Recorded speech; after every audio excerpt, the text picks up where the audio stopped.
Síria, perdida em seus medos e insegurança, não sabia o que fazer para agradar a mãe. Temia ser punida como as irmãs. Sentia tremores que não deixava as outras perceberem. Roía as unhas até sangrarem e sofria calada para não incomodar a mãe. Babette, por sua vez, parecia mais apática cada dia. Os remédios psiquiátricos tiraram tudo dela. Toda a vitalidade e alegria. Toda a curiosidade e modos espontâneos.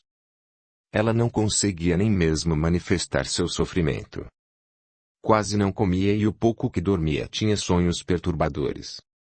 Passava horas quieta, sentada na varanda ou sob alguma sombra, com o olhar perdido, sem fixar em lugar algum, sem se incomodar com nada.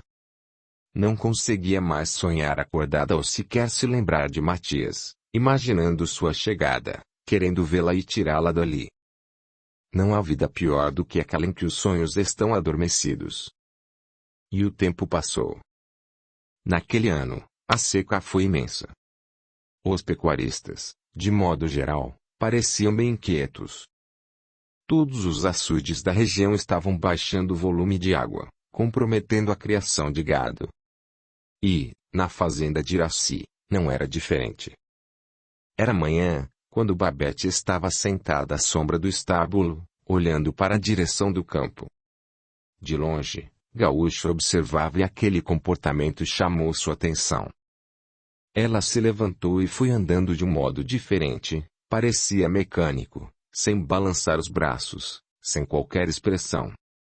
Vagarosamente, caminhou até uma árvore onde viu que parecia uma mulher parada. Bem perto, Babette reconheceu tratar-se da figura feminina que costumava ver há tempos. Olhos fundos, cabelos desarrumados, feição sofrida expressando terror e certo desespero. "O que você quer comigo?" perguntou Babette, murmurando.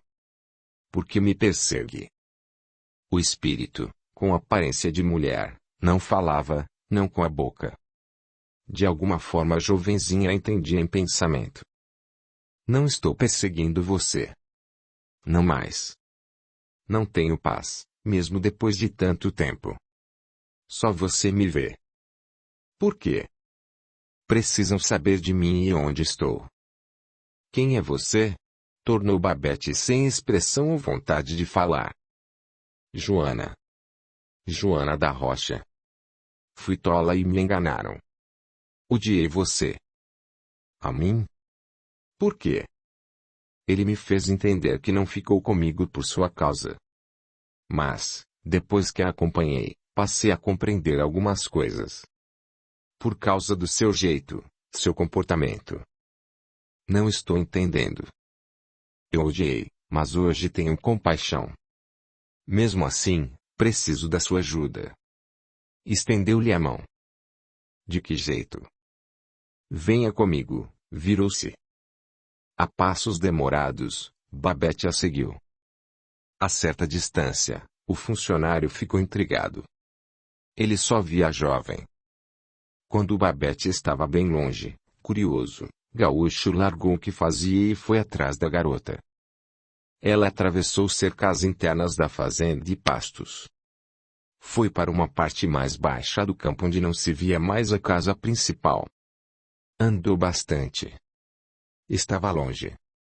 Chegando perto do açude, pararam e Joana apontou. "Ali. Pode ver." "O quê?" "Ali. Quase no meio da represa. Tem uma coisa aparecendo. É a ponta da mala. Todo o resto dela está no fundo do que sobrou de água e lama. Preciso que traga aquela mala. Vai se beneficiar se fizer isso." "Como?" "Por quê?" "Vai descobrir." "Ajude-me ou ajudo você." Olhando para o que aparecia na superfície da água, Babette perguntou.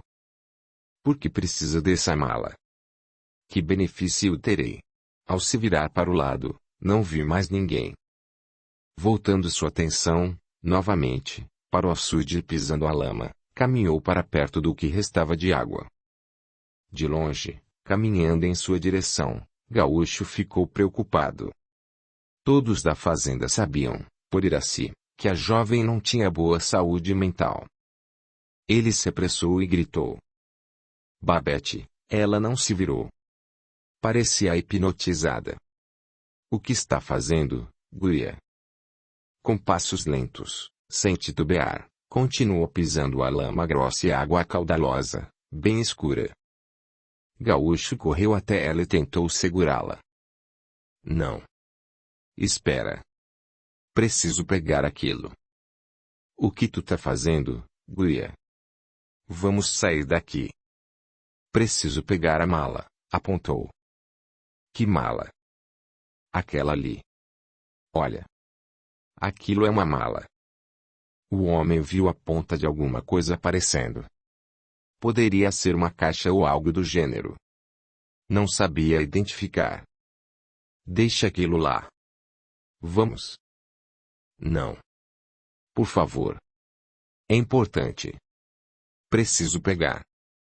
Mas que coisa, tchê, ficou contrariado e olhou, novamente. No instante seguinte, a curiosidade tomou conta dele. Fica aqui. Pode ter buraco no chão e a gente não enxerga. Estavam com água e lama na altura dos joelhos. Com dificuldade, caminhou até o grande objeto e o tocou. Estava atolado e, devido às condições, teve bastante dificuldade para removê-lo do chão.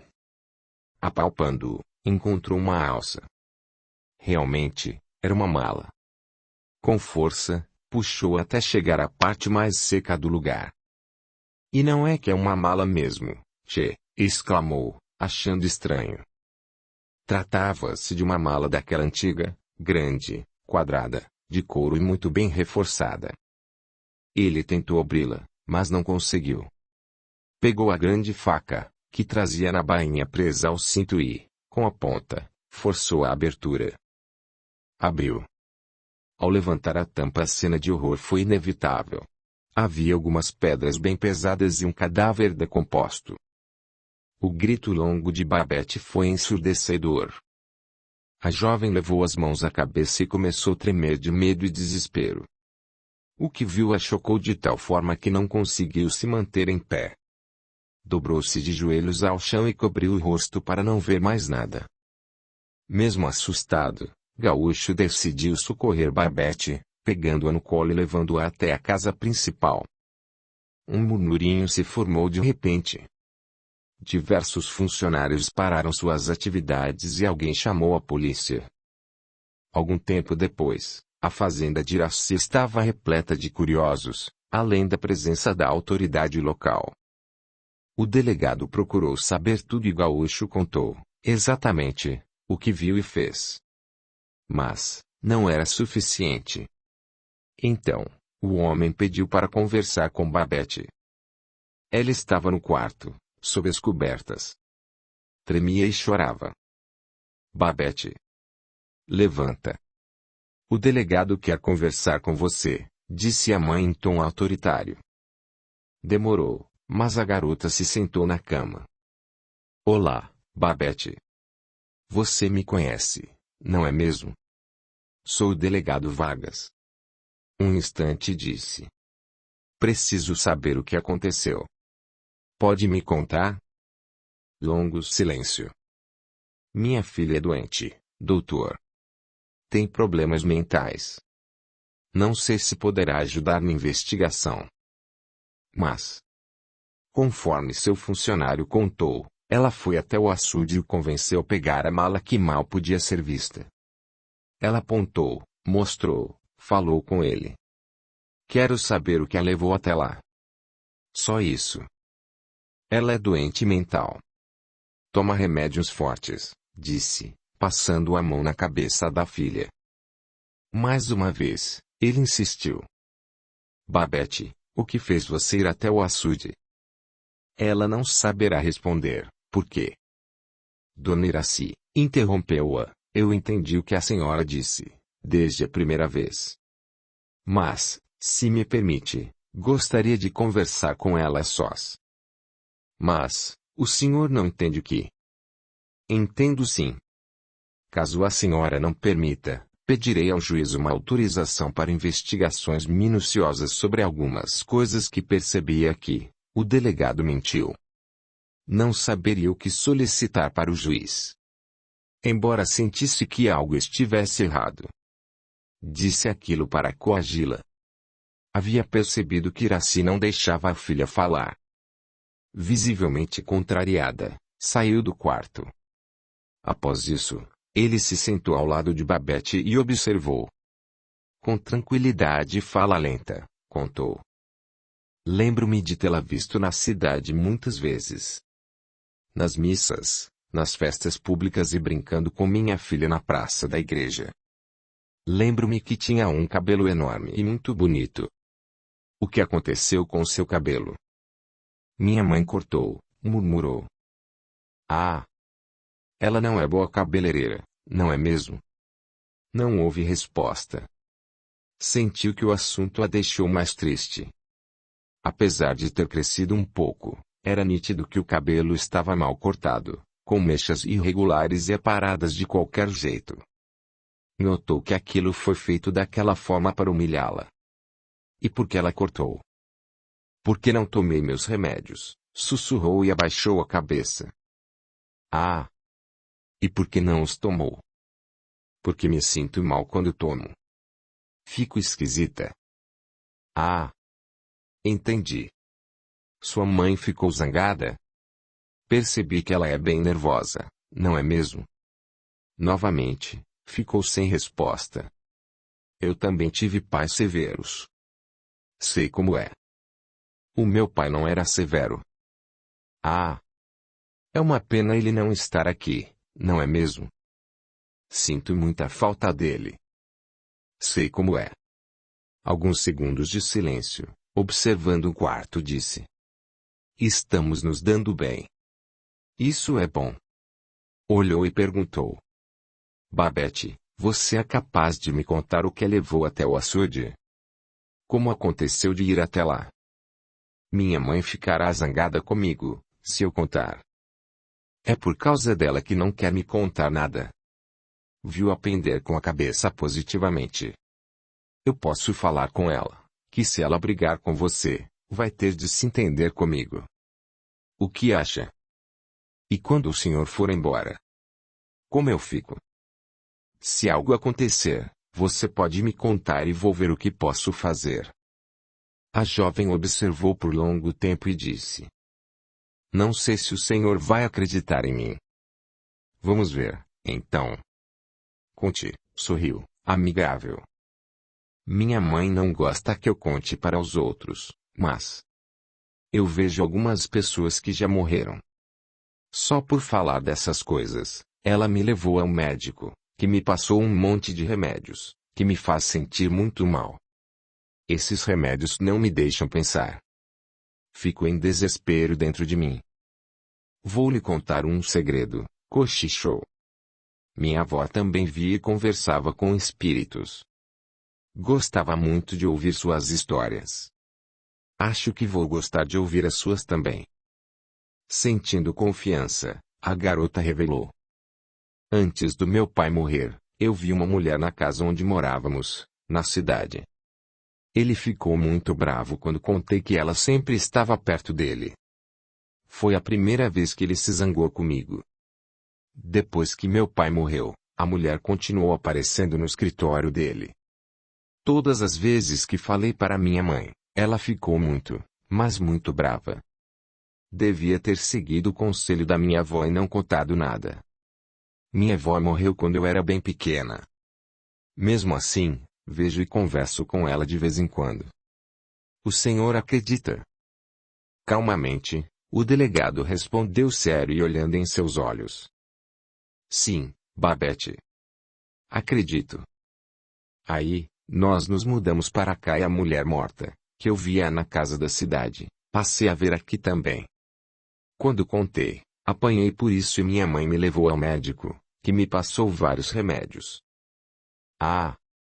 Entendi. Sua mãe não gosta desse assunto. Hoje, de manhã, estava sentada perto do estábulo, lá embaixo.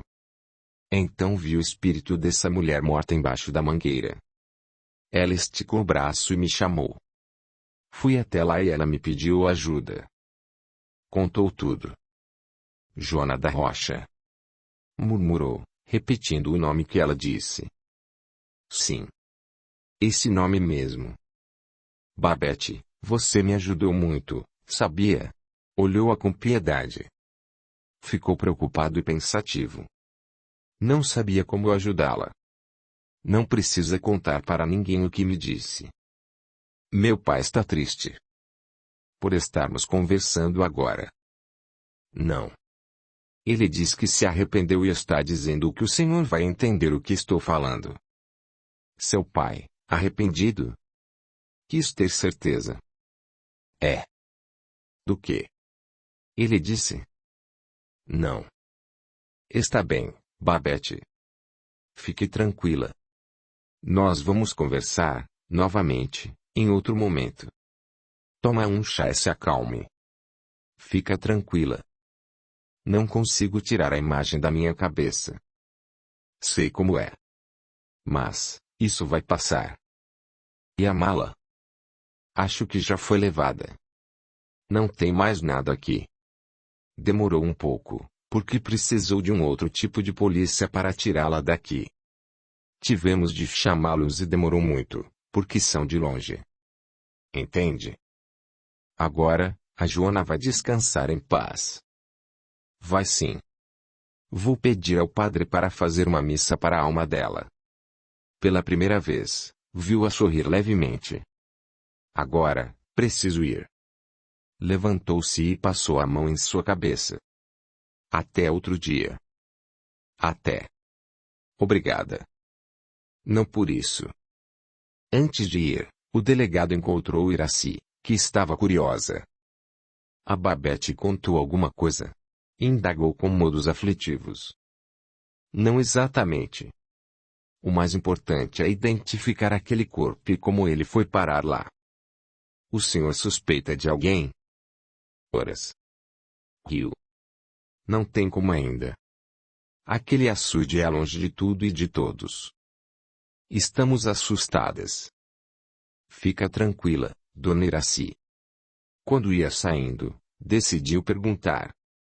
Por que o cabelo da jovem está cortado daquele jeito? Lembro-me dela quando brincava com a minha filha no pátio da igreja.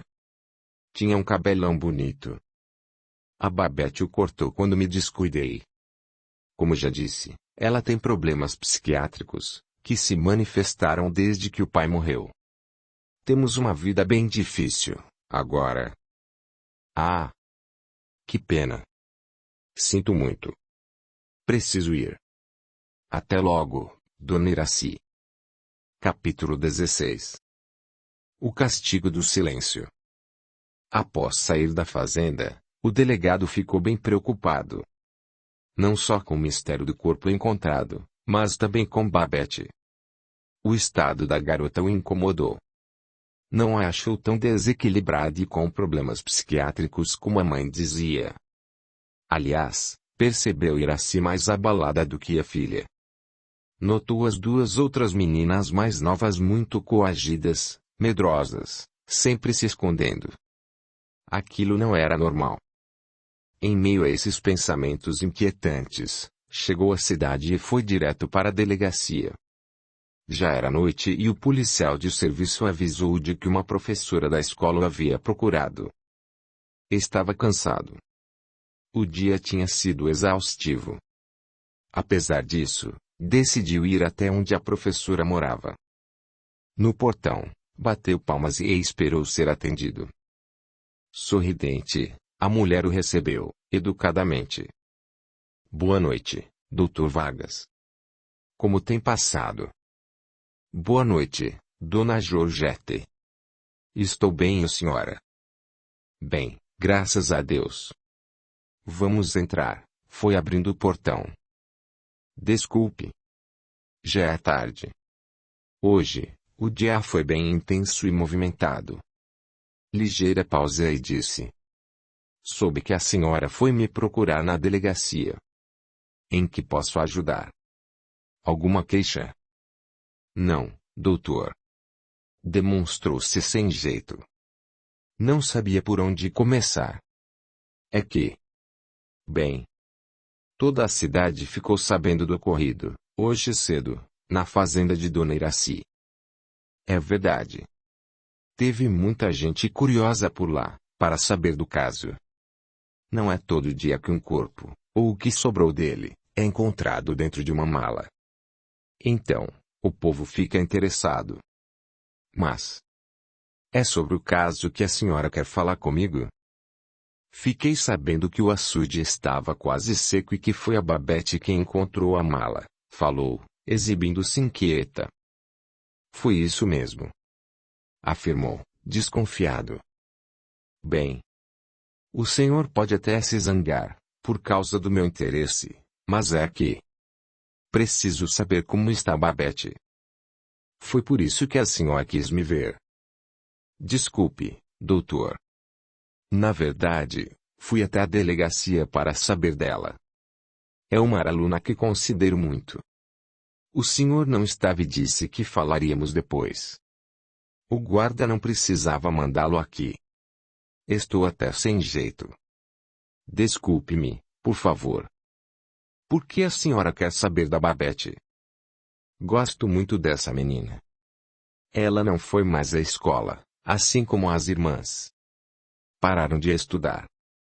Para dizer a verdade, não sei se essa foi uma boa decisão da Dona Iraci. Mesmo tendo se mudado para a fazenda, creio que a distância não seria um empecilho tão grande.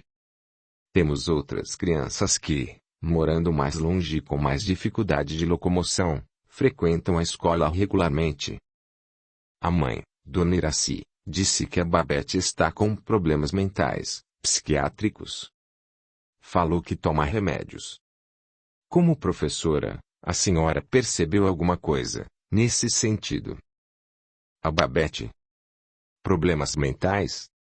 Psiquiátricos? Surpreendeu-se. Não. Nunca. É uma ótima aluna. Sempre com as melhores notas. Muito inteligente, educada. Ficou aflita, inconformada. É uma menina dinâmica, cheia de ânimo e bem alegre. Muito curiosa, perguntava sobre tudo. Não consigo imaginá-la com problemas psiquiátricos. Não consigo. Lembro-me da Babette pequena, correndo no pátio da igreja com a minha filha e outras meninas. Achava bonito aquele cabelo comprido, ondulado e ruivo. Era muito diferente. Algumas crianças usavam a cor daqueles cabelos para falar em coisas desagradáveis. Mas, ela era inteligente. Fazia que não ligava, não dava importância. Logo, paravam. Mas, sempre tinha um que voltava a brincar. Sabe como são crianças? O cabelo está curto, agora. Cortou o cabelo. Mas por quê? Babette adorava aquele cabelo. O delegado ficou observando a reação da professora, que conhecia bem a menina. Não ficou nada bom. Está bem irregular. Ficou com jeito de pessoa louca. Sabe? Tem alguma coisa errada nisso tudo, Dr. Vargas. Não consigo nem imaginar a Babette sem ânimo, o que dirá com problemas psiquiátricos. Mesmo que ela estivesse doente, as irmãs deveriam continuar estudando. Não dá para entender. Dona Iraci é uma mulher culta. Tem curso superior. Sabe da importância do estudo, da educação. Quer dizer que a Babette nunca apresentou nada irregular? Claro que não. Pensou um pouco e resolveu contar. Às vezes, ela dizia coisas como se adivinhasse. Contou algumas experiências. Isso me intrigava. Aconteceu de vê-la rindo ou falando sozinha. Mas... quem nunca fez isso? Porém, doutor, não acredito que seja necessário medicações ou diagnóstico de problema mental. Encarando-o, perguntou preocupada. O senhor a viu, ela está bem? A mim pareceu um pouco quieta demais, devagar e temerosa pela mãe. Gostaria de ir visitá-la, mas não sei se devo. Nisso não posso opinar, dona Georgette. Alguns segundos e decidiu. Bem. Já é tarde. Preciso ir para casa. Sim. Claro. Perdoe-me o incômodo. Não foi incômodo. Tenha uma ótima noite, professora. O senhor também, Dr. Vargas. Boa noite. No mesmo instante. Na fazenda, Iracy e Rogério discutiam o acontecido. A Babette não pode mais andar por aí sozinha. Você terá de dar um jeito nisso. Só se o acorrentar, dizia Iracy. É uma opção. Por que não? Tornou ele irritado. Não deveria ter deixado o delegado conversar sozinho com ela. Você é a mãe e ela é menor, além de ter problemas. Como pôde fazer isso? Ela pode nos complicar. Não vejo em que. O delegado não falou sobre pedir autorização a um juiz, pois viu coisas. Você gostaria de uma investigação minuciosa, a quê? Não temos com o que nos preocupar. Ah, é? Não temos mesmo. Foi irônico. Pensa, Iracy. Um corpo foi encontrado dentro de uma mala em um dos açudes desta fazenda. E você vem me dizer que não temos com o que nos preocupar. Tenha dó. Não sabemos de nada. Com o que nos preocuparíamos? Ela falou, parecendo zangada. Com os negócios. Quem vai querer negociar com quem está envolvido com escândalos e crimes? Enervou-se. A fazenda tem um nome a zelar. Já não está indo bem, tivemos problemas sérios. O que mais você quer? Deveríamos ter contratado um novo administrador. Na época do Dácio, tudo ia muito bem. Aliás, muitíssimo bem. Mas, olha o que você fez. Ia tudo bem porque tinha uma indústria de ração animal atrelada a esta fazenda. Ou se esqueceu disso? Sabe quanto gastamos só na alimentação deste monte de bicho? Não. Você nunca sabe. Nunca se interessou. Lógico que não. Você se encarregou de tudo. Disse que era para ficar tranquila. Então, não reclame. Não sabe o que tenho feito. Não sei mesmo. De uns tempos para cá, vive viajando. Não para quê? Deve ter outros interesses, além de negócios, não é não? Demonstrou-se desconfiada. Acaso encontrou outra trouxa que tem um marido rico? Deixe de falar bobagens. Não vou aturar isso. Já falei. As investigações sobre o acidente do Dácio foram arquivadas. O delegado da cidade, onde aconteceu, concluiu que foi acidente. Ainda não me conformei com isso. Penso muito em reabrir essa investigação para anular aquele testamento. Não arrume mais problemas, Iracy, exigiu num grito. Você entendeu? Pare de atrair atenção para essa maldita fazenda. É melhor se concentrar em você e nas suas filhas. Não está dando conta nem disso. A mulher ficou chocada com aquela discussão.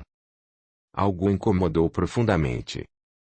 Pensando em não se desgastar mais, virou as costas e, simplesmente, saiu da casa onde Rogério vivia.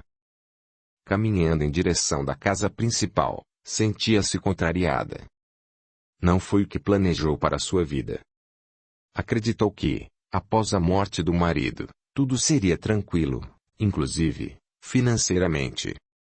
Quando Darcy era vivo, jamais teve de se preocupar com dinheiro. Ele sempre cuidou de tudo. Viviam bem e com muita fartura. Tudo o que desejava, naquele momento, era que fosse como antes, que tivesse alguém para cuidar de tudo para que ela vivesse em paz. Na cozinha, pegou a garrafa de cachaça dentro do armário e tomou alguns goles, sem que as filhas vissem. Com o passar dos dias, diversas pessoas, principalmente, funcionários da fazenda, foram chamados pelo delegado para prestarem depoimento. Ninguém sabia nada ou tinha qualquer suspeita de como aquela mala foi parar naquele açude.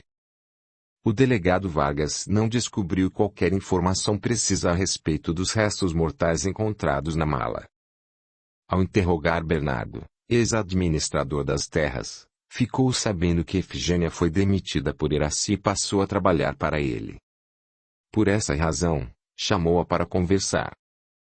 Então a senhora também não sabe de nada? Sei não.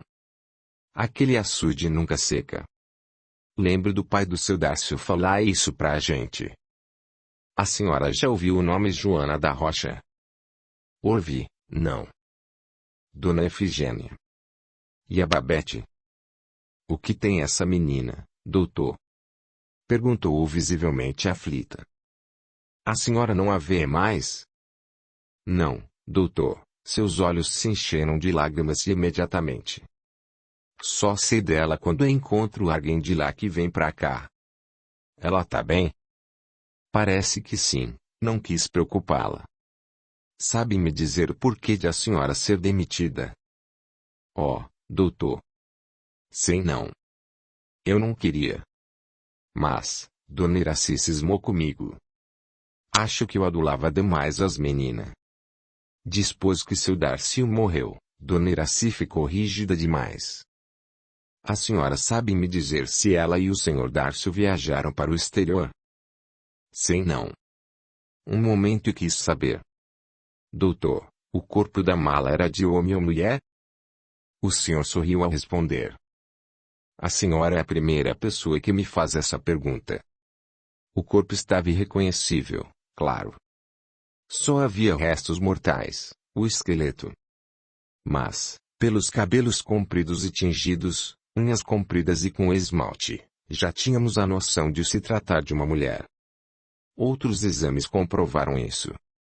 Mas, ela não foi identificada. Nem temos queixa do desaparecimento de ninguém, nesta região, como ela.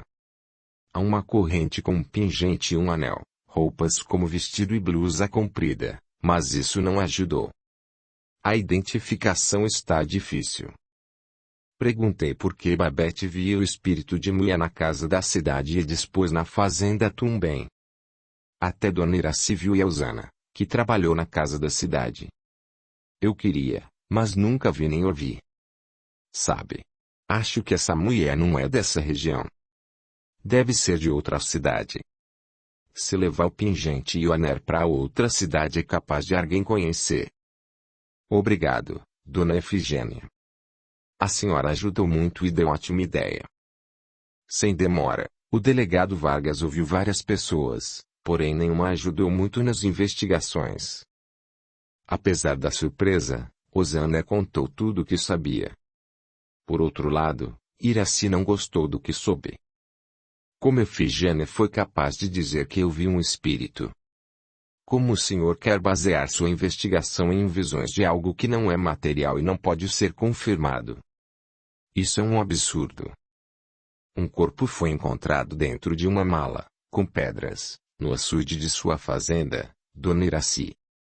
Se eu não fizer isso para identificá-lo, terei de indiciar a proprietária dessas terras como principal suspeita até esclarecer o caso. O senhor não pode fazer isso. Foi arrogante. Será que não? Sorriu com leveza. Tenho total controle pelo que existe na minha casa e no meu quintal. Penso que todos os proprietários de terras devem ter o mesmo. Se tenho controle, explique como aquela mala, com um corpo, foi parar naquele açude. O delegado ficou aguardando. Qualquer um pode ter jogado aquela mala lá. Ela ficou nervosa. Alguém de passagem, que entrou nas terras. Um funcionário. Será impossível descobrir. Deveria encerrar o caso logo. Isso é perda de tempo. Descarto a possibilidade de ser alguém de passagem ou um estranho. A pessoa se arriscaria muito. Aquele açude é no meio da propriedade. Longe de tudo. Existem outros dois mais perto da estrada. Quem fez isso, conhecia o lugar, conhecia as terras. Era sabido que, desde a época do seu sogro, Aquele açude nunca secou. Quem cometeu esse crime, sabia disso. Não é mesmo, Dona Iraci? Ficou observando. Não sei dizer. Odeio aquela fazenda. Odeio cuidar de gado. Mas, a senhora viu ou não viu o vulto ou espírito de mulher na casa em que morava, aqui, na cidade? Não vi nada, afirmou, continuando alterada. Está bem, suspirou fundo.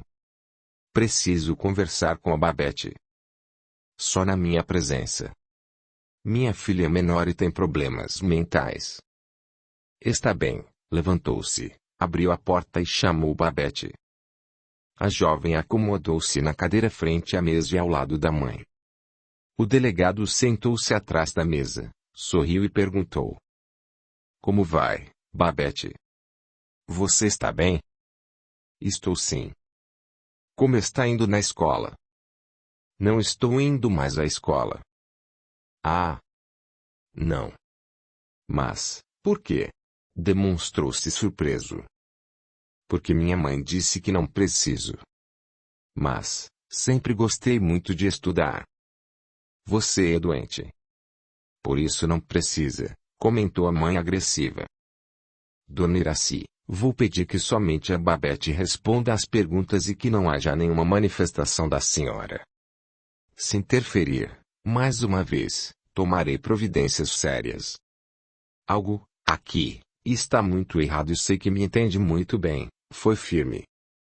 Nitidamente insatisfeita, a mãe se remexeu na cadeira e ficou calada. Babette, sei que o assunto é desagradável, mas... preciso identificar aquele corpo que estava dentro da mala encontrada no açude da sua fazenda. Pelos cabelos compridos e tingidos, unhas coloridas e outros exames, sabemos que se trata de uma mulher. Até tem um suposto nome. Olhou-a, aumentando os olhos, como se pedisse para não dizer que nome foi revelado.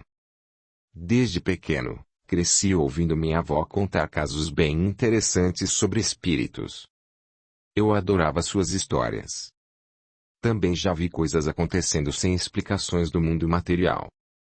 Depois de muitas experiências de vida, acredito, piamente, que quem não oferece atenção à espiritualidade são pessoas bem ignorantes, pois existem provas em milhares de casos que nos levam a crer que continuamos vivos após a morte e alguns espíritos, sem conhecimento, que ainda não resolveram suas situações, permanecem aqui junto aos vivos para tentarem resolver.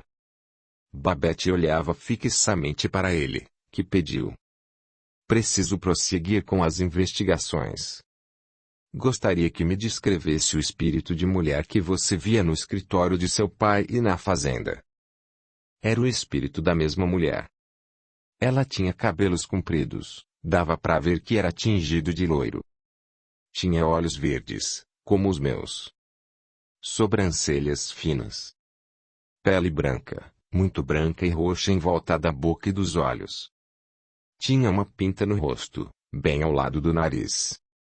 As mãos eram finas, com dedos longos. Ah! Entendi. Está certo. Já anotei aqui. Doutor Vargas, o senhor não pensa levar em consideração para uma investigação séria a aparência de um espírito descrito por uma menina com diagnóstico de esquizofrenia, pensa? Iraci indagou com firmeza. A senhora é quem deveria se questionar sobre o diagnóstico de esquizofrenia de um único médico, Dona Iraci. Da minha filha, cuido eu. Da minha investigação também cuido eu. Já tenho as informações de que preciso e aguarde minha próxima solicitação. Vou procurar um advogado. Sinta-se à vontade, senhora. Vou procurar um juiz de menores para saber as obrigações e deveres dos pais. Penso, seriamente, em investigar as condições e tratamento de suas filhas. O senhor não ousaria? Sou ótima mãe. Não é ousadia, é meu dever. Passe bem, Dona Iraci. A mulher se levantou, puxou a filha pela mão e se foi. Ao retornar para a fazenda, Iraci ficou furiosa. Vocês três acabam com a minha vida. Por culpa de vocês, não tenho mais sossego nem paz. Agora, até o delegado quer que eu preste contas sobre a educação e a saúde de todas como se não tivesse nada melhor ou mais importante para fazer, berrava. Desculpa, mãe. Agnes dizia chorando, para tentar acalmar a mãe. Sou uma infeliz mesmo. Nasci para ser escrava das filhas. Mas, isso tem de mudar. Estou cheia. Cheia.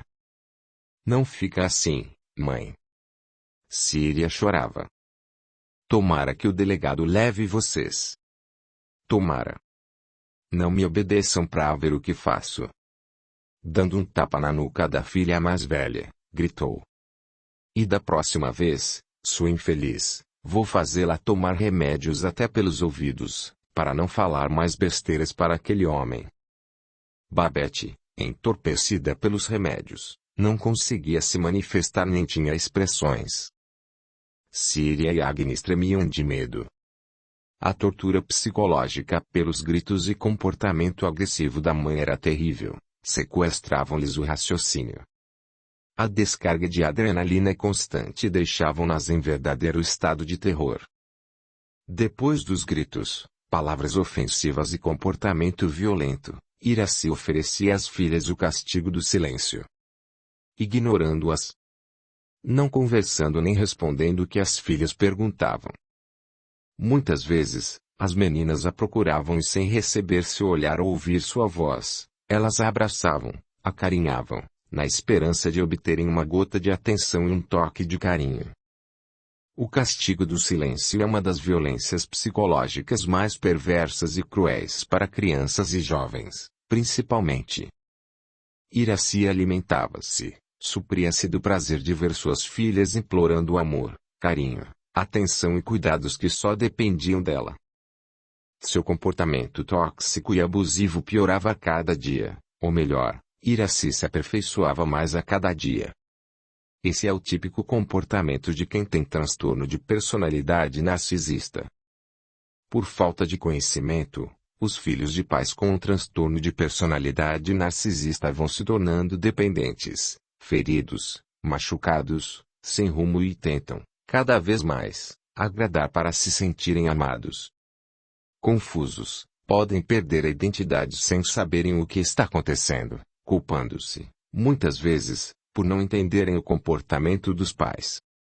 São dominados por medos, incertezas e inseguranças, podendo desenvolver outros transtornos como depressão, ansiedade, pânico, dependência emocional, outras síndromes e até mesmo o transtorno de personalidade narcisista, pois foi isso que aprenderam. Para Iracy, era importante que as filhas sofressem e entendessem que somente ela mandava e provia. Somente ela importava e deveria ser idolatrada, reconhecida e amada, sendo indispensável para elas. Jamais se incomodou com o sofrimento físico ou psicológico das meninas, acreditando que isso seria importante para formar suas personalidades. Seu transtorno ia além do narcisismo. Ela era perversa. Audiolivro realizado pelo canal Surya Chand Audiobook. Capítulo 17. Cicatrizes na alma. O tempo foi passando. Era início de noite, quando o telefone tocou na casa de Bernardo. Ao atender, ouviu. Gostaria de falar com Iracy, por favor. Dona Iracy não mora mais aqui. Não? Estranhou. Como assim? Perguntou educada. Quem gostaria de saber? O dono da casa indagou. Desculpe-me. Meu nome é Otília. Sou prima de Iracy. Dona Otília, aqui é o Bernardo, ex-administrador da fazenda do Sr. Dárcio. Sinto informar, mas Dona Iracy não mora mais aqui. Ela e as filhas se mudaram para a fazenda, faz tempo. Fazenda? Que estranho. Minha prima não me disse nada. Sim. Mudaram. Mas lá não tem telefone. Eu sei. Falou desanimada e ainda surpresa. É que não conversamos faz tempo e... Tenho ligado aí, mas ninguém atende. Ela não responde às minhas cartas. Não sabia que tinha se mudado para lá. E essa casa? Ela não usa mais. Dona Iraci não é mais dona desta casa. E as cartas que chegaram aqui foram todas entregues lá, nas mãos dela. Nossa! Não sabia aí. Nem tinha ideia do que falar. A senhora quer deixar algum recado? Por favor, diga para ela, quando puder, ligar para mim, ou melhor, para a minha vizinha, no início da noite. Não é nada urgente. Só quero saber como ela e as meninas estão. Está bem. Direi. A senhora quer deixar o telefone? Anota, por favor, pediu, mesmo sabendo que a prima tinha números, pois havia dado. Quis garantir. O senhor anotou e ela agradeceu. Muito obrigada, senhor Bernardo. Desculpe o incômodo. Não foi incômodo algum, dona Otília. Darei seu recado. Boa noite. Boa noite, senhora. Ao retornar à sua casa, Otília contou ao filho o que aconteceu. Que estranho, mãe. Sem demora, ele lembrou. É interessante você ter pedido para dizer a ela que não era nada urgente, para a tia Iraci não se preocupar. Ela não se deu ao mesmo trabalho de avisar sobre a mudança, para que não se preocupasse. A Iraci sempre foi assim. Ela deve vir em primeiro lugar. Igualzinha ao pai dela. Só se preocupa consigo. Os outros não são importantes, ou melhor, os outros são importantes quando ela precisa deles para alguma coisa. E por que você teve e ainda tem amizade e consideração por ela? Porque não sou como ela, sorriu. Quando gosto de alguém, gosto mesmo. Não preciso receber nada em troca, não me melindro com distanciamento, com o que a pessoa faça ou diga, a menos que me ofenda. Se isso acontecer, me afasto. Tudo tem limite, né? Sim, Matias. Não sou tola. Não gosto de gente assim, que só me procura quando precisa e só vê o lado dela, o jovem confessou. Aprendi a ser tolerante, mas sem me deixar ferir por gente assim. Pessoas egoístas e manipuladoras acham que todo mundo tem de ficar aos pés dela, servindo-as com um sorriso no rosto. Não ligo. Faço algo para elas quando quero e posso. Encontrei muita gente assim na vida, por isso precisei desenvolver uma maneira de viver em equilíbrio comigo mesma. Ou era isso ou deveria odiar o mundo. Achei melhor ser tolerante e não ligar. Faz mal à saúde viver reclamando, criticando, com raiva. Aprendi a lidar com gente assim. Desde quando? O filho quis saber. Foram anos de treino, riu. Sua avó, minha mãe, era assim. Eu não podia com ela, muito menos, mudá-la. Quando entendi o que minha mãe era, as coisas ficaram claras. Fiquei bem abalada e perdida, no começo. É difícil compreender que você foi manipulada uma vida inteira, que seu sofrimento psicológico não é culpa sua, que aprendeu muita coisa errada. A gente se abala, fica confusa. Não é nada fácil se equilibrar. Não tô entendendo. Também não lembro da avó muito bem. Você e sua irmã a viram poucas vezes. Precisei me afastar dela para viver melhor. Só tive paz depois que eu e seu pai nos mudamos de cidade. Sua avó é uma pessoa difícil. Ela é irmã do pai da tia Iraci. Os dois eram incrivelmente parecidos e a Iraci puxou a eles. O que a avó fez? Interessou-se. Ah, filho. Não dá para contar uma única coisa. Foram tantas. Foram pequenos grandes detalhes que magoaram, feriram. Sempre com pequenas mentiras, insinuações, críticas, manipulando situações ou pessoas em benefício próprio ou por puro prazer de se engrandecer, mesmo que para isso precisasse magoar, ofender, torturar psicologicamente. Sabe, Matias? Existem muitas formas de agressões e penso que as agressões psicológicas são tão terríveis quanto as físicas. Sua avó me torturava com pequenas atitudes. Sempre elogiava as minhas coleguinhas, elogiava e enaltecia Iraci, dizendo que era parecida com ela. As outras meninas eram lindas, tinham o comportamento perfeito, o corpo perfeito, os cabelos perfeitos. E eu tentando demasiadamente agradar, fazer de tudo para ela me reconhecer, me dar valor, mostrar que eu tinha qualidades também. Mas, minha mãe não me enxergava. Nada do que eu fizesse estava bom. Sempre recebi críticas e mais críticas. Sermões de como deveria me comportar, agir, falar.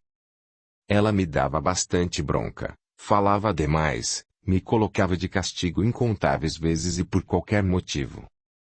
Às vezes, batia. Não tenho lembrança de elogios, conversas descontraídas ou engraçadas. Não recordo de momentos de só nós duas fazendo algo legal ou indo passear juntas para nos divertirmos. Não sentia seu carinho. Nunca me abraçou, beijou ou afagou de modo que senti que foi verdadeiro.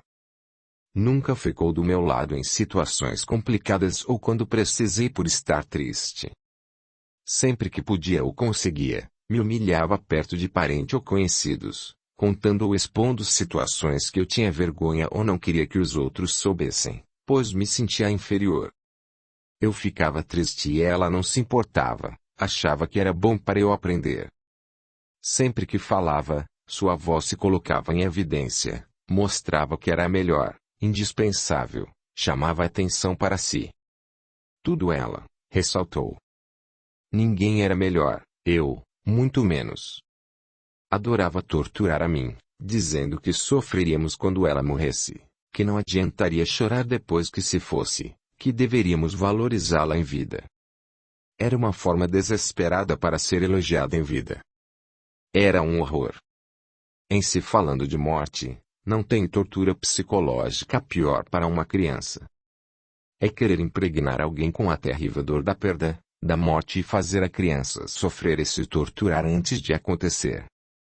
O resultado disso é insegurança, confusão mental. Quando vejo pessoas sofrendo com a morte da mãe, penso: sofri, antecipadamente, pela morte da minha mãe enquanto ela ainda vivia. De tanto ela falar nisso, vivi angustiada boa parte da minha vida, pensando na morte dela. E a tortura psicológica das mais baixas, de gente mesquinha e desprezível, doente de alma. E você não reclamou? Não falou que isso te incomodava? De pequeno mesmo adolescente, não sabia que poderia falar. Quando se perde a autoestima, a gente trava, fica sem iniciativa porque não sabe reagir, não sabe o que é certo ou errado, vindo dos pais. Vive com medo de magoá-los, porque aprendeu que tem de agradar sempre, tem de se esforçar para ser amada. Mesmo assim, quando adulta, falei. Então ela deu uma de triste, de sofredora e manipulou a conversa e a situação de tal forma que acreditei que eu estava errada. Não deveria ter falado. Fiquei triste e com sentimento de culpa. Como assim? Admirou-se. Filho, é complicado de explicar. Mãe deveria ser uma pessoa confiável, verdadeira, amorosa, firme, se necessário, e tantas outras coisas. Mas, nem todas as mães são assim. Nem todas as mães amam. Mães que mentem e manipulam filhos e companheiros não são pessoas confiáveis e a gente, que é filho, só vai perceber que tem algo errado, muito tempo depois, quando se vê como uma pessoa insegura, medrosa, sem autoestima, confusa, que faz um monte de coisa. Tentando agradar, mas nunca consegue. Torna-se carente e dependente emocional. Como assim? Como uma pessoa pode manipular alguém que é filho? Como tem coragem de maltratar, humilhar na frente dos outros alguém que deveria amar como um filho? Isso é um transtorno de personalidade narcisista, Matias. Não é típico de pai e mãe. O narcisista é uma pessoa que gosta que tudo e todos sejam voltados para ele. O narcisismo é um transtorno psicológico.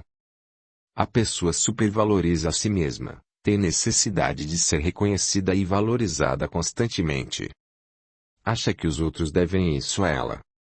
Em menor grau, é uma característica esperada, temporariamente, na adolescência e que deve passar no início da fase adulta. Mas, os que desenvolvem esse transtorno tornam-se terríveis e podem acabar com a saúde mental dos que estão à sua volta. Muitas vezes, o narcisista meio que escolhe alguém para infernizar, castigar com suas manipulações, exigências, humilhações, manias, etc. É na vida adulta que o transtorno fica acentuado e o narcisista vai se aprimorando conforme é permitido pelos que o rodeiam e conforme suas necessidades. O narcisista é egocêntrico, tem sentimento de grandeza e prepotência, necessidade de atenção, admiração e quer dominar a opinião dos outros, controlar a vida dos outros. Sempre espera receber tratamento especial, diferenciado e privilegiado, não tem empatia, sente inveja oculta de outras pessoas e acredita que todos têm inveja dele. Geralmente, é arrogante ou até agressivo. Não oferece valor ao que os outros têm ou fazem, não se relaciona bem, aproveitando-se de qualquer benefício que possa ter. Quando percebem isso, muitos se afastam dele. Os que ficam são por necessidade ou dependência emocional. Narcisista critica muito, mas nunca aceita crítica. Acha-se o símbolo perfeito da raça humana, ironizou. Reclamam das críticas que recebem por terem autoestima vulnerável, baixa e nunca administra bem qualquer conselho. Mas, adora controlar os outros, adora dar opiniões na vida alheia. Ama dominar, mandar e ser obedecido. Para eles, críticas ou conselhos são agressões, humilhações e os deixam com raiva. Vivem altos e baixos de humor, picos depressivos e não sabem o que aconteceu de errado. A maioria não tem grande rendimento no trabalho, mas não acredita que é culpada por isso. Eles se veem como os melhores em tudo. Se algo não vai bem, a culpa é sempre do outro. O narcisista nunca está errado, na sua opinião. Ele até pode, momentaneamente, concordar que errou, mas só para manipular ou conquistar quem o alerta ou acusa, se houver algum outro interesse por trás disso. Sempre acredita ter razão e encontra justificativas absurdas para isso que, geralmente, é culpa do outro. Para ele, tudo isso é normal. Você precisa entendê-lo e aceitar. Com isso, tem o dom de deixar confuso quem convive com ele. Quem vive com uma pessoa narcisista é bem complicado, principalmente, quando não conhece esse transtorno e não sabe com o que está lidando. Sempre quer ajudá-lo, melhorá-lo, mas o narcisista não melhora, não muda. Quem convive com ele vive inseguro, pisando em ovos, precisa ter uma saúde mental inesgotável. Tem de tomar cuidado com o que fala, com o que faz, vê, assiste ou ele se melindra, briga, reclama, implica. É um inferno. O pior é quando essa pessoa narcisista se torna pai ou mãe. Destrói a vida do companheiro e dos filhos. Para manter o equilíbrio emocional e não surtar, quem convive com narcisista precisa de acompanhamento psicológico ou até psiquiátrico, em extremo caso, devido às terríveis características manifestadas, pois as manipulações, desvalorizações e ataques, em diferentes graus, da pessoa narcisista, desencadeiam quadros de depressão, ansiedade e até pânico em quem convive com ela. No caso de filhos, eles não percebem, por anos, pois não sabem o que é. Crescem achando que o tratamento que receberam do pai ou da mãe era normal, porque foram criados a vida inteira assim.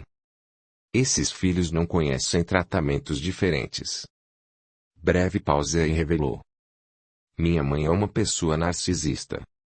Consequentemente, é uma mãe narcisista. Eu achava que narcisista era aquela pessoa que fica malhando para aparecer, O cara bombado que se exibe para os outros, a garota que procura se vestir bem para se mostrar melhor do que os colegas ou até o magnata que ofende os subalternos, dizendo que são incompetentes. Filho, às vezes, o rapaz ou a moça que malham só querem um corpo definido e saudável, estão felizes com seus êxitos e querem mostrar suas conquistas, pois não é tão fácil se dedicar a uma academia. Sei bem o que é isso. Riu. Sabe, de repente, pessoas assim cansaram de passar por bullying, chacotas, olhares.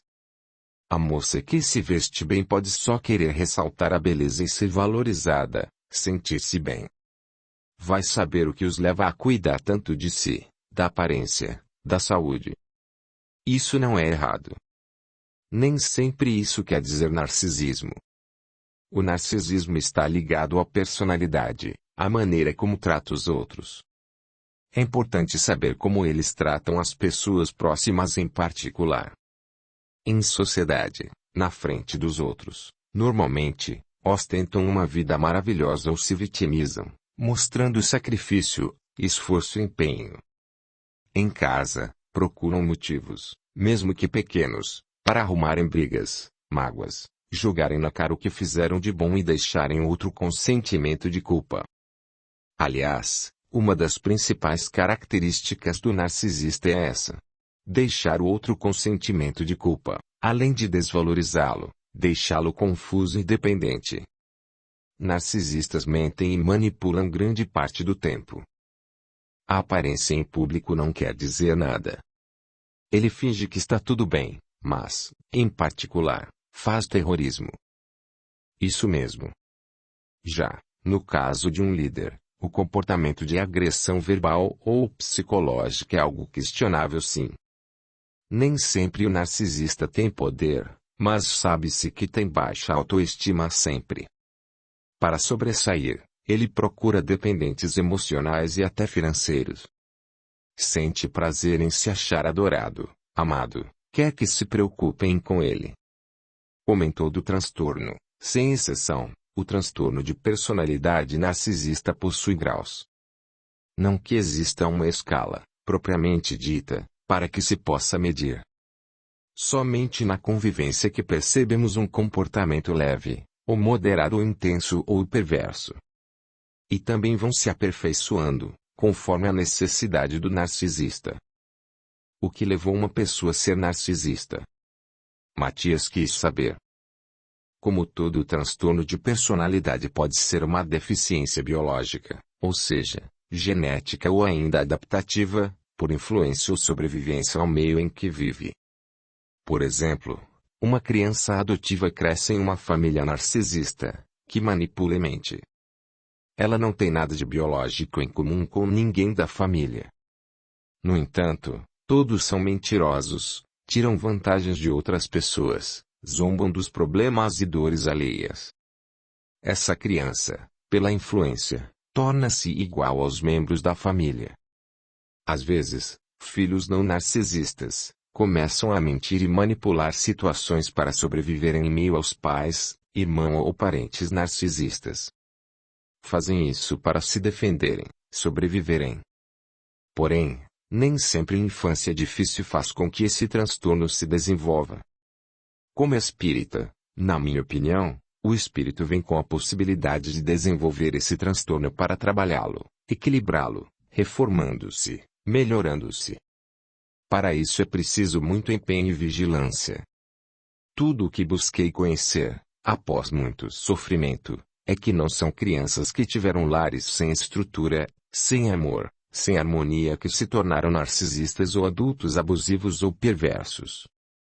Muitos vêm de famílias compreensivas, ajustadas e amorosas. Percebe-se que, aos poucos, na adolescência, final dele e no início da fase adulta, que se demonstra seu egoísmo, vaidade excessiva, características negativas em suas críticas para se achar e demonstrar melhor do que os outros. É aquele jeito que a pessoa tem de sempre querer diminuir o outro, desvalorizar o trabalho ou qualquer coisa no outro para se enaltecer e se valorizar, mesmo que não tenha valor. Isso mesmo. O narcisista é capaz de copiar ou manipular o trabalho alheio, dizer que é seu, que fez sozinho e parecer que a ideia de tudo é, originalmente, sua. Manipulações e mentiras das mais simples às mais complexas, chantagens das mais brandas e inocentes às mais perigosas, dissimulação, falsidade. A mentira é um dos maiores apontadores de um narcisista ou de quem está desenvolvendo esse transtorno. Mente para os pais, para os parentes, professores, colegas, companheiros, esposa, marido, namorado, ficantes. Inventa histórias no serviço, para amigos ou clientes. Quer chamar atenção de qualquer forma, faz ameaças psicológicas como dizendo que vai morrer, que a vida será triste sem ele, que nunca vão encontrar outro como ele ou ela. Em muitos casos ou quando está extremamente carente e necessita de atenção, é capaz de fingir ser doente, de aquecer um termômetro para afirmar estar com febre, fingir convulsões, fingir estar rouco, desmaiar. Tudo para conseguir atenção ou algo em seu benefício. Manipula situações para que a culpa de seus erros caia sobre colegas ou irmãos. Sempre dá um jeito de parecer inocente ou infeliz ou arrependido para não ser culpado ou punido, principalmente, pelos pais ou chefes, para se safar de responsabilidades. Procura dar um jeito para que todos o compreendam e o apoiem. No íntimo, o narcisista é arrogante, presunçoso e prepotente, demonstrando isso somente para as vítimas, em particular que, na grande maioria, não consegue provas para acusá-lo. Ele não é generoso e despreza o sofrimento alheio. Somente é caridoso quando é importante ou interessante para sua imagem. É capaz de mentir o tempo inteiro para ser enaltecido. Quando pode, principalmente, quando não é notado, humilha, despreza, ridiculariza, inferioriza, explora, chantageia quem ele quer ter ou fazer de dependente ou vítima, para ter suprimento. O suprimento do narcisista é ter alguém abaixo dele que ele faça sofrer. Isso lhe dá prazer. Ele usa as pessoas que permitem, a família, explora sempre que possível e de diferentes formas. Uma das piores provações terrenas é ter uma pessoa narcisista em sua vida, da qual você não possa se livrar, como pai e mãe, pois, quando é companheiro, esposa, podemos mandar passear. É difícil, mas conseguimos. Mas, muitas vezes, não podemos nos livrar dos pais. A avó era assim. Como disse, em diferentes graus e formas de agir, a pessoa narcisista se manifesta e não muda. Ela finge mudar, mas depois volta a ser como antes. Infelizmente, sou filha de uma pessoa narcisista. A maior parte da sociedade não está acostumada a isso e não sabe nem imagina como é destrutivo conviver ao lado de um pai ou mãe narcisista. Pai ou mãe que não ama o filho ou filha que, muitas vezes, faz preferência por um ou outro, tratando-o como filho de ouro, ou filho dourado, como dizem, e massacrando, de todas as formas psicológicas ou até físicas, o filho que escolheu para sacrificar. Para a maioria das pessoas, mãe sempre foi associada a uma imagem sagrada, amável, benevolente. Muito embora graças a Deus, existam mães maravilhosas, mas nem todas são assim. A maioria das mães são boas. Sim. Vejo isso. Mas não é o caso da minha.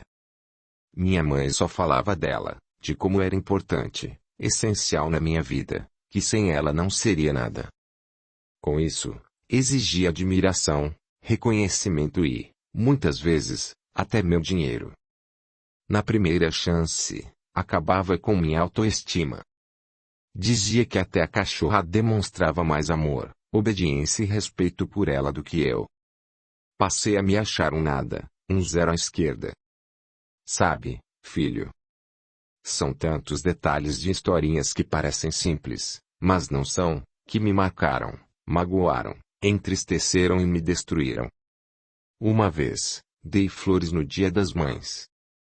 Sua avó fez um ar de desdém, sorriu forçosamente. No dia seguinte, disse: "As flores já estão murchas." Foi a forma que encontrou para diminuir meu presente. Nada do que eu fazia estava bom. Nunca bastava. Uma vez, escrevi um cartão que fiz na escola, um poema lindo. Fiquei horas e horas naquilo. Entreguei e ela reparou que a pintura estava falhada, que a árvore não estava bem pintada e o coração recortado torto. Quando leu, criticou minha letra e erros de português. Otília ficou com os olhos marejados. Podem dizer que isso é besteira. Mas, eu tinha 9 anos e gostaria de agradar a minha mãe. Necessitava que gostasse de mim. Como toda criança, precisava me sentir amada pela mãe, pelo pai. Precisava sentir amor e não desdém e críticas.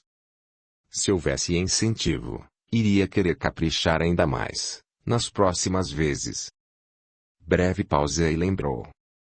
Sua avó tinha a mania de aumentar a gravidade da minha doença e piorar meu estado de saúde para demonstrar o quanto ela sofria e era dedicada. Um resfriado era dito para os outros que foi pneumonia. E seu pai? Trabalhava tanto que não percebia, eu acho. Lembro que ela sempre exigia tratamento especial, criticava muito, muito mesmo tudo o que os outros realizavam. O que os outros faziam não tinha valor, a não ser se ela estivesse interessada em ganhar ou ter lucro. Ela via minha tia fazendo uma toalha de crochê e, longe da tia, criticava. Perto da tia, elogiava e manipulava a conversa, interessada em ganhar aquela ou uma toalha igual. Quando minha tia deu a bendita toalha, minha mãe agradeceu e se mostrou muito feliz. Em casa, encontrou defeitos, desdenhou. Deixou a toalha guardada em lugar fácil de pegar para que, se acaso a irmã do meu pai fosse lá, ela pegaria e colocaria sobre a mesa para outra ver que estava usando.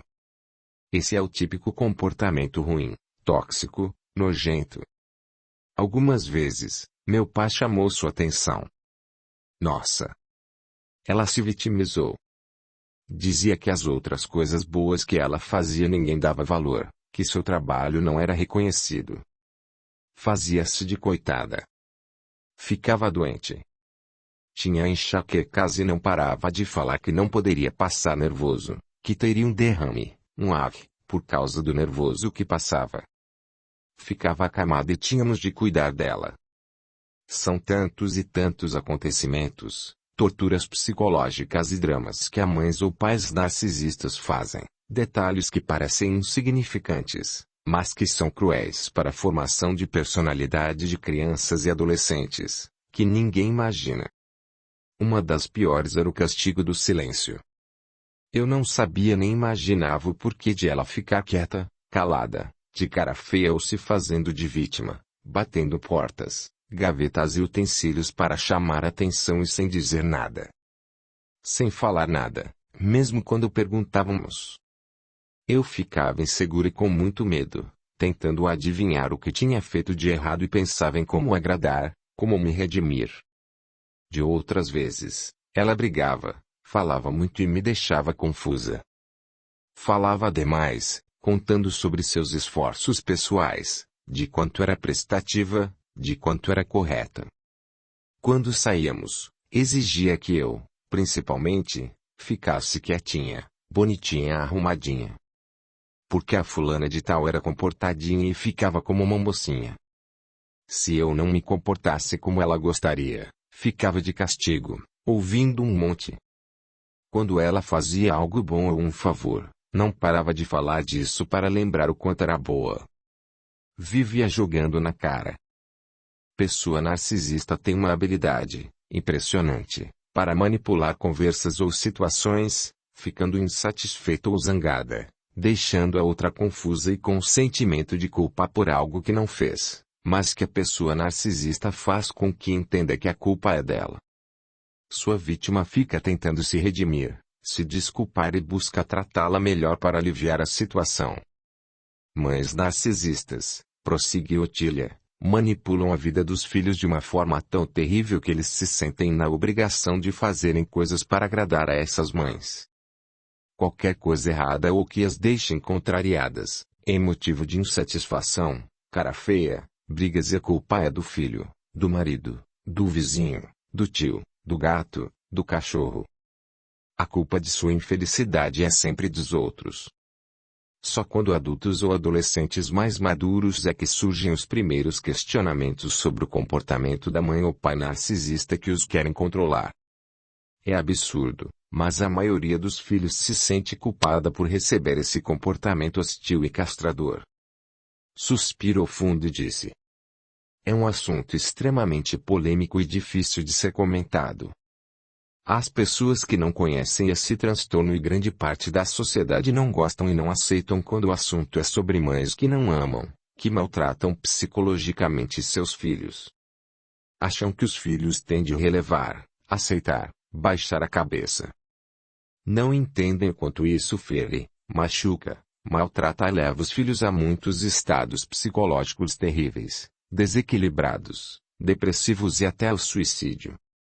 Em público, diante de amigos, ela é uma pessoa, dentro de casa é outra, completamente diferente. Então, os que não vivem sob o mesmo teto, só conhecem um lado da moeda. Mães narcisistas se fazem de santa, de coitada, de vítimas dos filhos, maridos e família. Homens narcisistas também são companheiros terríveis e péssimos pais. Pais narcisistas fazem da vida dos filhos e da companheira um inferno. Com a idade, problemas materiais, de saúde, emocionais, depressão, ansiedade e doenças tornam-se gigantescos aliados para esses manipuladores, ainda mais os que estão à sua volta, escravizando-os emocional, financeira e fisicamente, acabando com sua saúde mental, sugando energia. Aqueles que se esclarecem e não caem em suas malhas tornam-se vilões, ingratos perante os outros familiares, parentes e amigos. É difícil encontrar provas contra um narcisista. Eles são espertos e se aperfeiçoam sempre. São atores dignos de um prêmio do Oscar, ironizou. As vítimas dos narcisistas tornam-se filhos ou companheiros que vivem conflitos, dependentes da opinião alheia, dependentes emocionais, inseguros e isso repercute, negativamente, em suas vidas. A convivência com um narcisista te mata aos poucos. Destrói seus sonhos, seus relacionamentos, sua autoestima. Mães narcisistas não são mães, são mulheres problemáticas, abusivas, tóxicas, frias, com transtornos mentais que geram filhos que vão sofrer muito. Criarão seus filhos de maneira tóxica, traumatizante em alguns casos, que poderão até gerar problemas para a sociedade. Elas não são notadas, principalmente, quando são narcisistas ocultas. Aqueles que nunca viveram ou não conhecem o que é viver sob o domínio de pais narcisistas, não me venham tentar convencer de que eu preciso entender. Preciso é desenvolver mecanismos psicológicos de defesa e equilíbrio e isso não é fácil. Sair da casa de pais narcisistas, não é fácil. Ignorar suas ações, não é fácil. As experiências e marcas que tenho por conviver com pessoas narcisistas, que sentiram prazer em me maltratar, humilhar, ridicularizar, expor, usar, manipular, mentir descaradamente para se beneficiarem ou terem prazer de alguma forma. Essas experiências foram lições que fizeram de mim o que sou hoje. De pessoas abusivas, tóxicas, egocêntricas, narcisistas só terei compaixão, porque acredito, piamente, na lei do retorno. Nessa ou em outra vida, elas receberão o que oferecem. Mas, essa compaixão não me permite conviver com elas, confiando, acreditando, cedendo, amparando, servindo. Tem uma hora que precisamos pôr um limite. Amar a si mesmo, vem em primeiro lugar. Aprendi muito. Se a pessoa for abusiva para comigo, se for tóxica, não dou suprimento e me afasto, me preservo, não alimento mais, ou quem sofrerá serei eu. Quando a pessoa for tóxica, abusiva e não quer ser ajudada, não cabe a mim curá-la. Não dá para curar ou ajudar aquele que não deseja. É preciso entender que isso não é egoísmo. Você vai dar tudo de si, vai dar seu bem mais precioso, que é seu tempo, sua saúde física, mental e espiritual, vai falar, explicar, ensinar e a pessoa não muda, não se esforce em mudar. Então você descobre que só se desgastou e perdeu seu tempo. O narcisista ouve tudo o que você fala, promete que vai mudar e fazer acontecer, mas não faz nada. Depois, manipula tudo e faz com que você se sinta culpado. Para mim não. Estou fora e sem remorso. Pessoas que desgastam sua saúde emocional, mental, física e espiritual não merecem estar ao seu lado. Pessoas abusivas exploram seu tempo, a sua disposição, a sua energia até que você se desgaste. Abusam da sua atenção, não te dão sossego, se puder, abusam de você e fazem com que faça as coisas para ela e te esgotam. Narcisistas são pessoas desumanas. Se puderem, se der chance, elas vão fazer da sua vida a extensão da vida delas, pisoteando em você, te desrespeitando de todas as formas. É algo insuportável. Você deixa de viver. Aí. Chega. Falei demais.